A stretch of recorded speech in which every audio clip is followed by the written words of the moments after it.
Hello everyone, कैसे हो आप सभी। आज के लेक्चर में हम लोग बात करेंगे संस्कृत का। ये चौथा लेक्चर है संज्ञा प्रकरण का।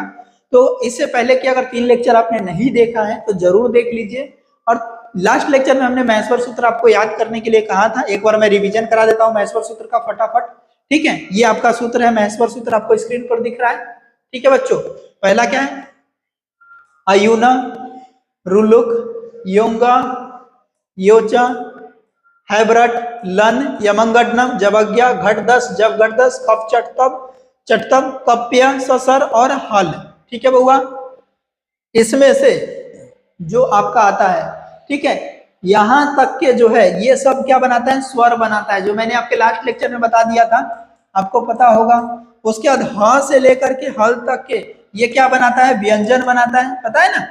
जो लास्ट लेक्चर नहीं देखे हैं वो जरूर देख लीजिए, आपके एग्जामिनेशन पॉइंट ऑफ व्यू से बहुत इंपॉर्टेंट है। ठीक है, महेश्वर सूत्र देख लिया। अब हम अपन चलते हैं बैक टू द टॉपिक पे, जो आज आपकी टॉपिक है उस पे हम लोग चलते हैं। ठीक है, प्रत्याहार होता क्या है? सवाल यहाँ पर यह है कि प्रत्याहार होता क्या है।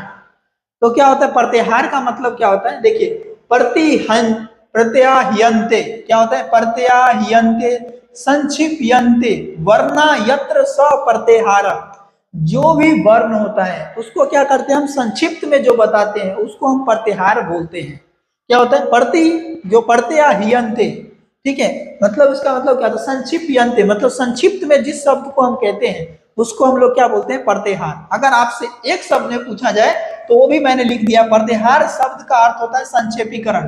किसी भी शब्द को जो स्मॉल में, मतलब छोटा से छोटा वर्ड में मैक्सिमम से मैक्सिमम बातों को अगर बकाया दिया जाए तो उसको हम लोग क्या बोलते हैं? प्रत्याहार बोलते हैं। समझ गए बच्चों? यही लिखा हुआ है। अब जो सबसे इंपॉर्टेंट पूछा जाता है आपके एग्जाम में, प्रत्याहार बनाने का सूत्र। ठीक है, आदिर अंत एन संहिता, आदिर अंत एन संहिता, अंत एन, अंतय इत, अंतयन मतलब क्या होता है? अंतय, ठीक है, क्या होता है? अंतय इत, ठीक है। आदिर अंतय मतलब कि इत वर्ण के बाद, इत वर्ण जो होता है के साथ आदि, आदिर अंतयन, अगर इसको तोड़िएगा, कहाँ लेके चलो? यहां पर लेके आता हुआ, जगह यहां पर खाली है। आदि, इसको तोड़िएगा तो आदिर, ठीक है, उसके बाद आएगा अंत एन, ठीक है, और संहिता।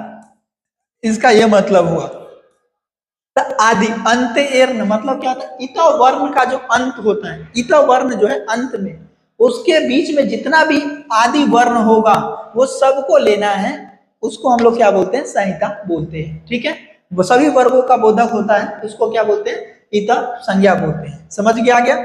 आदिर अंत एन संहिता मतलब कि आदि और अंत के बीच में जितने इत वर्ण के बाद जितने भी आएगा, सबको आदि वर्ण जो भी आएगा साथ इत वर्ण के साथ, वो सबको आपको बोध कराना है। जैसे एग्जांपल देख लीजिए, अन प्रत्याहार है ना, अब एग्जांपल बताएगा अन, तो आपको महेश्वर सूत्र में क्या याद है? अयून, है ना बुआ? क्या याद है?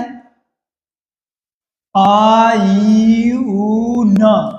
देखिए, तो पहला ये भूल जाओ, चलो ये सारा चीज भूल जाओ। अब आप यहाँ याद रखना है, महेश्वर सूत्र आपको टिपन टंग होना चाहिए, तभी आप प्रत्याहार बना सकते हैं। तो जो पहला शब्द है उसको मैच कराइए। अन प्रत्याहार निकालना है तो पहला महेश्वर सूत्र में क्या है? अयूना, तो पहला शब्द है तो अ लिख दीजिए। अंतिम शब्द को अंतिम महेश्वर सूत्र में ढूंढना है। तो महेश्वर सूत्र में कितने हैं? अयूना, रुलो का, लन, लन में भी न है और अयूना में भी न है, तो ये दो जगह है। तो यहाँ पर न है तो ये अंतिम लेटर है, तो क्या होता है?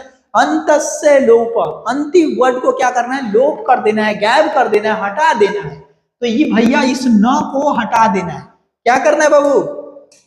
बोलो बोलो, ये न को हटा दीजिएगा। तो इस न को हटाने के बाद कितना बचेगा? इसके बीच में आदि वर्ण, आदि वर्ण मतलब इसके बीच का जो वर्ण है उसको लिख देना है। तो क्या क्या हो जाएगा यहाँ पर? अ हो जाएगा, ई हो जाएगा और उ हो जाएगा अन प्रत्याहार में। समझ गए बच्चों? तो 3 वर्ण हो गया, समझ गए? अ ई उ 3 वर्ण हो गया, समझ में आ गया? इसी तरह से एक प्रत्याहार में क्या होता है? अब देखिए, उसी तरह से क्या होता है? एक प्रत्याहार, एक प्रत्याहार में क्या होता है? एक प्रत्याहार क्या है? दूसरा प्रत्याहार क्या है? एक प्रत्याहार। तो आप सबको पता होगा इसमें महेश्वर सूत्र का कितने आएगा, आयुना रुलुका, तो रुलुका। तो देखिए मैंने क्या बोला था, पहला लाइन क्या है, पहला जो है इक प्रत्याहार का, जैसे एक है तो इसका जो पहला है उसको पहला शब्द महेश्वर सूत्र में ढूंढना है। तो अयुना, अयुना में ई आ रहा है, ये में ई, तो यहाँ के बाद वाला सब लिखना है, यहाँ इसके साथ इसके आदि वर्ग, तो क्या हो जाएगा ई उ। दूसरा क्या, अंतस्य लोप, तो इसको लोप कीजिएगा, अंतिम जितने भी वर्ड आएगा महेश्वर सूत्र का उसको लोप कर देना है। तो न को गायब कर दिए, उसके बाद क्या आएगा, रू लुरु, और क है अंतिम वर्ग है ना, क अंतिम है तो क को गायब कर देंगे तो क्या हो जाएगा, ई, क्या हो जाएगा, ई उ रू, और दूसरा क्या हो जाएगा बउआ, लुरु। तो ये कितने हो गए, 4 हो गए। समझ में आ गया बउआ सब कुछ, कोई डाउट नहीं ना। चल आगे देखते हैं, प्रत्याहारों की संख्या, ठीक है, इसको लेकर के ना बहुत ज्यादा कंट्राडिक्ट रहती है, बहुत सारे लोगों का अलग अलग यहाँ पर मत है जो मानते हैं, ठीक है, लेकिन जो लघु सिद्धांत कौमुदी है उसमें आपको 42 दिया गया है। कितना दिया गया लघु सिद्धांत कौमुदी में, ठीक है, 42 दिया गया है, ठीक है। संस्कृत व्याकरण में टोटल कितने प्रत्याहार है, 42 प्रत्याहार है। लेकिन लेकिन लेकिन कुछ विद्वान जो है उसमें क्या होता है, र और अम ये दोनों प्रत्याहार को भी ऐड कर लेते हैं, और इसी के साथ कुछ लोग 43 भी बोलते हैं, कुछ लोग 44 भी बोलते हैं। जब मैंने लास्ट ईयर जब आप लोगों का लेक्चर लिया था तो वहां पर एक बच्चे का एक क्वेश्चन आया था कि उसके कॉलेज में पढ़ाया गया था कि प्रत्याहार 44 होते हैं, तो उसने इसके लिए क्रॉस क्वेश्चन किया था मेरे से, तो मैंने सोचा उसको भी मैं ऐड कर दूं। तो यहाँ पर 2 है और ये दोनों जो है मोस्ट इंपॉर्टेंट क्वेश्चन आपका हो गया, ठीक है। 43वां और 44वां, ये कितना नंबर है, 43वां नंबर, और ये 44वां नंबर प्रत्याहार भी है, ठीक है बच्चों। तो 43 और 44, तो आपसे अगर पूछा जाएगा कि प्रत्याहारों की संख्या कितनी है, तो मोस्ट एक्यूरेट 44 है, और उससे भी थोड़ा सा लेस एक्यूरेट 43 है, और फिर लेसर एक्यूरेट 42 है। अब जो आपको प्रत्याहारों के विषय में जो क्वेश्चन, कुछ विशेष जानकारी आपके पास होनी चाहिए जो आपके एग्जाम में डायरेक्ट टू डायरेक्ट पूछा जाता है, जैसे कि अच प्रत्याहार है, तो अयुना रुलुका योगा योचा, तो च तक है योचा प्रत्याहार तक, तो इसमें 9 स्वर वर्ण आता है। कितना स्वर वर्ण आता है, देखिए अयुना से योचा तक, किससे, अयुना से योचा तक 4 सूत्र से बना है, इसीलिए स्वर को क्या बोलते हैं, इसमें जितने भी स्वर होगा उसको क्या बोलते हैं, अच प्रत्याहार को हम अच स्वर बोलते हैं। तो आपके एग्जाम में एमसीक्यू क्वेश्चन कैसे पूछा जाएगा कि अच प्रत्याहार में कितने वर्ण है, तो 9, और 9 क्या है, स्वर वर्ण है, ठीक है, या अच स्वर भी पूछ सकता है। हल प्रत्याहार में कितने, 33 व्यंजन वर्ण आते हैं, वो कहां से आता है वरट से लेकर के, और 10 सूत्रों से, तो कितने सूत्रों से बना हुआ है ये भी याद रखना, ये भी आपके एग्जामिनेशन में पूछा जा सकता है, एमसीक्यू क्वेश्चन बउआ, एमसीक्यू क्वेश्चन ये पूछा जा सकता है आपको, ठीक है, ये भी पूछा जा सकता है बउआ, ये भी पूछा जा सकता है, इसीलिए व्यंजनों को हल भी कहा जाता है, व्यंजन को हम लोग हल भी कहते हैं, ठीक है। अब बात करते हैं इस प्रत्याहार में वर्गों के चौथे वर्ण झ व घ द ध आते हैं, जो झभज्ञ और घटदस इन 2 सूत्रों से बना हुआ है। ये भी क्वेश्चन पूछा जाएगा कि जो झस प्रत्याहार जो है उसमें 2 जो प्रत्याहार में वर्गों के चौथे वर्ण जो है झभंगी झ व घ द ध और झ व च आते हैं, तो ठीक है, तो ये दोनों सूत्र से बना हुआ, ये याद रखना, ठीक है। झस प्रत्याहार के वर्ण को तीसरे वर्ण, ठीक है, थोड़ा सा ऊपर कर लेते हैं, इंपॉर्टेंट है आपका, ठीक है। तो ये सारी चीजें याद रखनी, नोट्स एकदम यूनिक बना के आपको दिया गया है, ठीक है, नोट्स आपको मिल जाएगा, लिंक आपको डिस्क्रिप्शन बॉक्स में दे दिया गया, वहां से आप जाके नोट्स ले सकते हो, ठीक है। झस प्रत्याहार के वर्गों के चौथे वर्ण झ व घ द ध आते हैं, जो झभंग्य और घटदस इन 2 सूत्रों से बना हुआ है। जस प्रत्याहार के वर्गों में तीसरे वर्ण ज व ग ध ढ आते हैं, ताते तग हैं, जो जबघट 10 सूत्र से बना है, ठीक है, तो ये भी याद रखना है। चय प्रत्याहार के वर्गों में प्रथम वर्ण क्या है, चट तब कप आते हैं, ये सब याद रखना है। सल प्रत्याहार में जो सल प्रत्याहार है इसमें चारों जो है उष्म वर्ण है, इसीलिए हम इसको क्या बोलते हैं, उष्म, जो आपका सल प्रत्याहार है, इसमें सल प्रत्याहार में क्या आ गया, तो स और हल आएगा, ल, देखिए स और हल आएगा, तो इसमें से 4 शब्द हो गए, तो ये जो वर्ण है ये चारों को हम लोग क्या बोलते हैं, उष्म वर्ण बोलते हैं। तो ये भी आपके एमसीक्यू एग्जामिनेशन में पूछा जाता है कि इसमें से कौन सा उष्म वर्ण है, तो आपको इस तरह से क्वेश्चन पूछा जा सकता है। अन प्रत्याहार, यन प्रत्याहार के चारों अंतस्थ वर्ण य व र ल आते हैं, जो है व्रट और लन इन 2 सूत्रों से बना हुआ है, ठीक है। यन प्रत्याहार के जो चारों जो अंतस्थ वर्ण जो है य व र ल, जो हैबरट और लन दोनों सूत्र से आता है। तो इस तरह से आप क्वेश्चन देख सकते हो, इंपॉर्टेंट क्वेश्चन है। अयुना रुलुका यंगा योचा आदि 14 सूत्रों के अंत में न क च आदि जो है आदि हल वर्ग लगे हुए, इनका प्रयोजन क्या है, इसका जो अंतिम में जो है इसका मेन प्रयोजन क्या है आपसे पूछा जा सकता है, तो प्रत्याहार बनाना है। ठीक है, जो अंतिम में जो वर्ण है कौन, देखिए न क अंग च, ये सब जो अंतिम में जो वर्ण है इस सब का काम है प्रत्याहार बनाना। ठीक है बच्चों, समझ में आ गया आप सबको। चलिए अब आपको यहाँ पर काउंटिंग सिखा देता हूँ फटाफट कि किससे कितनी आई है। ठीक है, तो यहाँ पर देख लीजिए सूत्र दिया गया है। कौन सा सूत्र है बउआ, महेश्वर सूत्र।